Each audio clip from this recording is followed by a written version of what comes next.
सब प्रेम साहिब बंदगी। आप सभी श्रोता बंधुओं, भक्तमयी माता बहनों, सभी को सब प्रेम साहिब बंदगी। बंधुओं, आपने अभी देखा होगा कि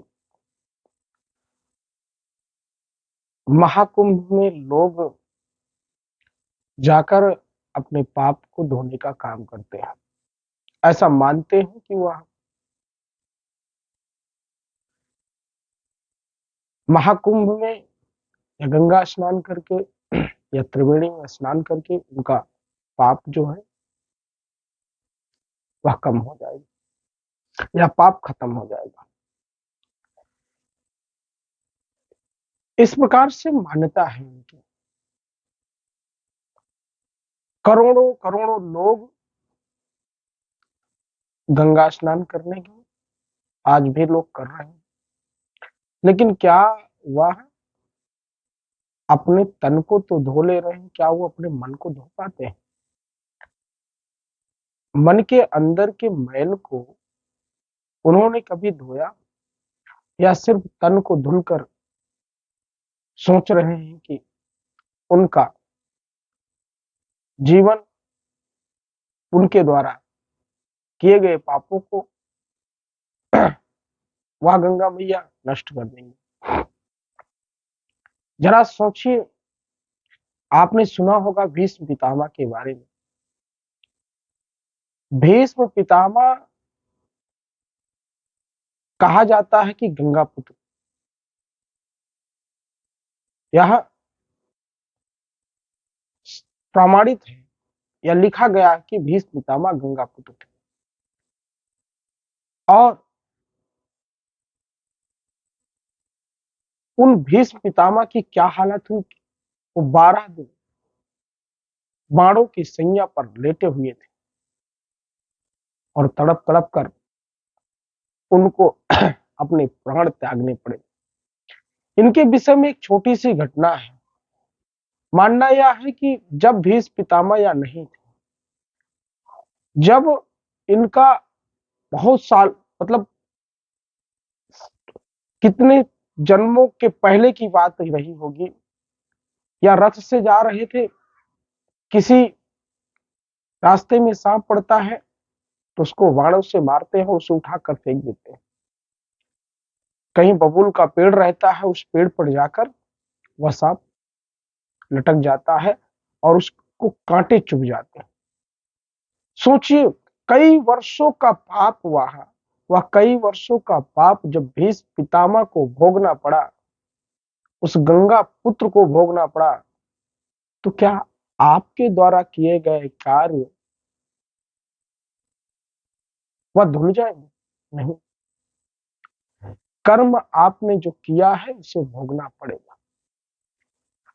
गंगा स्नान करना, त्रिवेणी स्नान करना आस्था का विषय है, स्नान करना चाहिए। लेकिन जिस प्रकार से गंगा जाने का मतलब होता है कि अपने मन को भी आज से यह प्रण लें कि हम पवित्र कर यार, जो भूल हुई, जो गलतियां हुई, उसे तो हमें भोगना ही पड़ेगा। लेकिन आज के बाद कोई भी ऐसी त्रुटि हमारे जीवन में नहीं होगी जिससे हमारा हाल वही होगा जो गंगा पुत्र भीष्म पितामह का होगा। ऐसी कोई स्थितियां ना आए। हाँ, लेकिन जो कर्म आपने किया है उसको निश्चित ही भोगना पड़ेगा। वह जाकर यहाँ पर इस कलयुग में जितना आपने किया उसे भोगना ही है, निश्चित ही, चाहे इस कर्म में भोगे या चाहे उस जीवन में। आपको जन्म जन्मांतर तक इसे भोगना ही पड़ेगा और उसे भोगने के लिए अनेकों बार यहाँ पर इस लक्ष्य 84 में भटकना पड़ेगा। मोक्ष की बात कैसे करते हैं कि जाकर गंगा स्नान करने के बाद मोक्ष की प्राप्ति हो जाती है? सदगुरु कबीर साहब का सीधा सवाल था। वह कहते हैं, जो मिथ्या बातें करते हैं, सदगुरु कबीर साहब अपने बीजक में कहते हैं कि पढ़ पढ़ पंडित कर चतुराई, निज मुक्ति महि कहो समझाई। कहाँ बसे पुरुष कौन सगाऊं, सो पंडित मुहि सुनाओ नाऊ।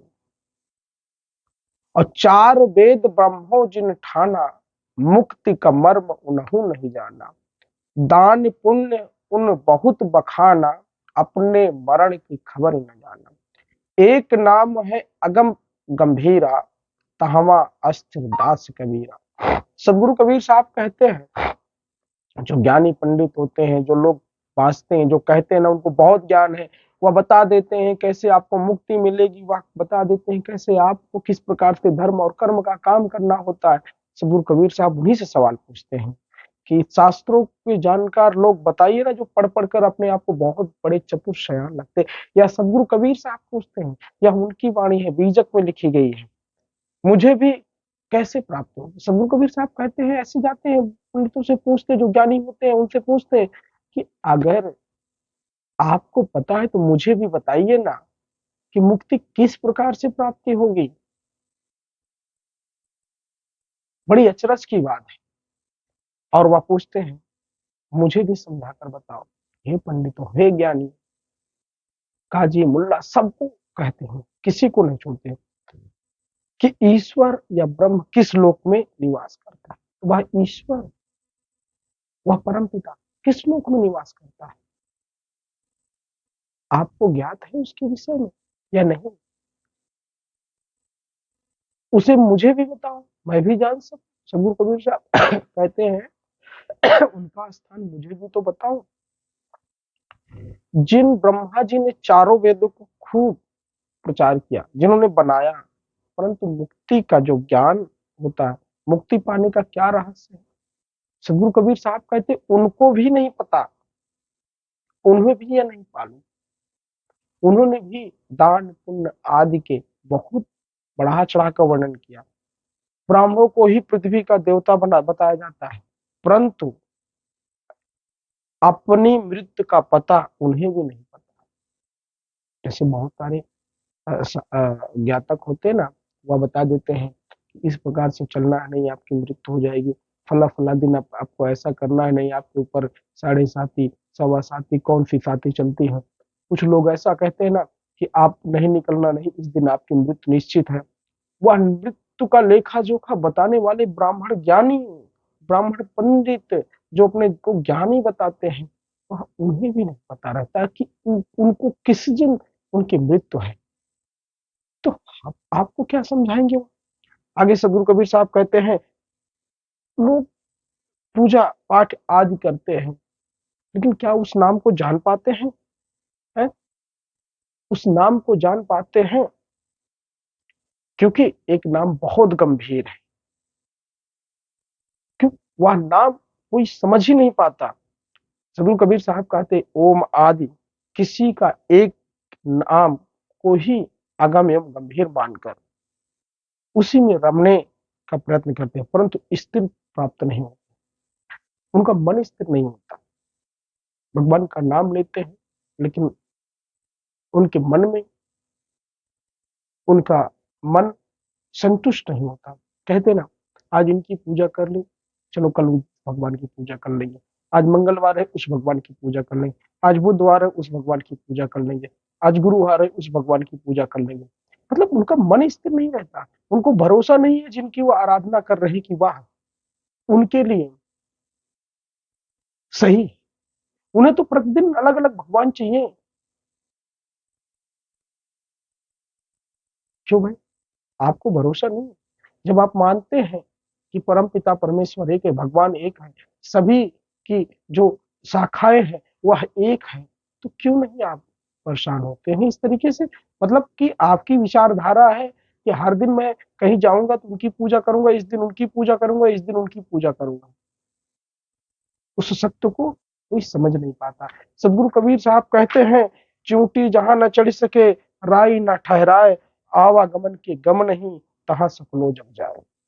जहां पर चूंटी मतलब चींटी चढ़ नहीं सकती है, सदगुरु कबीर साहब कहते हैं ना कि जहां एक छोटी सी चींटी होती ना, वह भी नहीं चढ़ सकती है। राई का दाना, सरसों का दाना, वह भी आने जैसा उतना भी रास्ता नहीं मिलता। कैसे ना कि सरसों के दाने और राई के दाने भर का रास्ता नहीं है, तो हम मनुष्य कैसे जा पाएगा?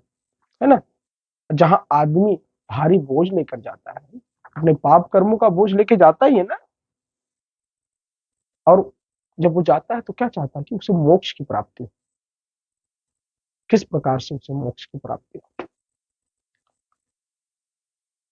क्योंकि समस्त वासनाओं को निर्मित और उसमें वाणी और न बुद्धि का प्रवेश संभव है, न सांसारिक गमनागमन का। परंतु जो सधे हुए लोग होते हैं, जो सादे उस कर्म काम को नाम जाप आदि का पाना चाहते हैं, सदगुरु कबीर साहब का मानना है, वह कहते हैं कि अपने मन के अंदर झांको, अपने मन के दीपक को जलाने की कोशिश करो। यहीं पर तुम्हें ईश्वर मिलेंगे, यहीं पर तुम्हें भगवान मिलेंगे। जरूरी नहीं कि आप प्रपंच करें, दिखावा करें, जरूरी नहीं आप दिखावे की पूजा आरती करें, लेकिन अगर आपका मन निर्मल है, यह जरूरी नहीं कि आप डेली प्रतिदिन उठकर अगरबत्ती धूप बत्ती जलाकर ही और 2 घंटे पूजा करके ही लोगों को दिखाए। हाँ, आपको अगर टाइम है तो प्रायः उठकर अपना सत्संग भजन प्रवचन जो भी आप में जिसमें दिल लगे आरती पूजा कर सकते हो, आपके समय अनुकूल, अगर आपके पास समय है तब। नहीं तो आप दैनिक दिनचर्या काम करते हुए भी भगवान की भक्ति कर सकते हैं। जब आपको थोड़ा सा भी समय मिले आप उनको ध्यान सकते हैं। या नहीं कि दिखावे के लिए आप करें, उससे भक्ति नहीं, ना तो उससे मुक्ति होती। मुक्ति पाने का सीधा सा साधन है उस भगवान को, उस परमपिता को, उस राम को याद करने का कोई समय नहीं होता। जब आपको समय मिल जाए तब आप गुनगुना लीजिए, उसकी भक्ति और उसकी साधना की प्राप्ति हो जाती है।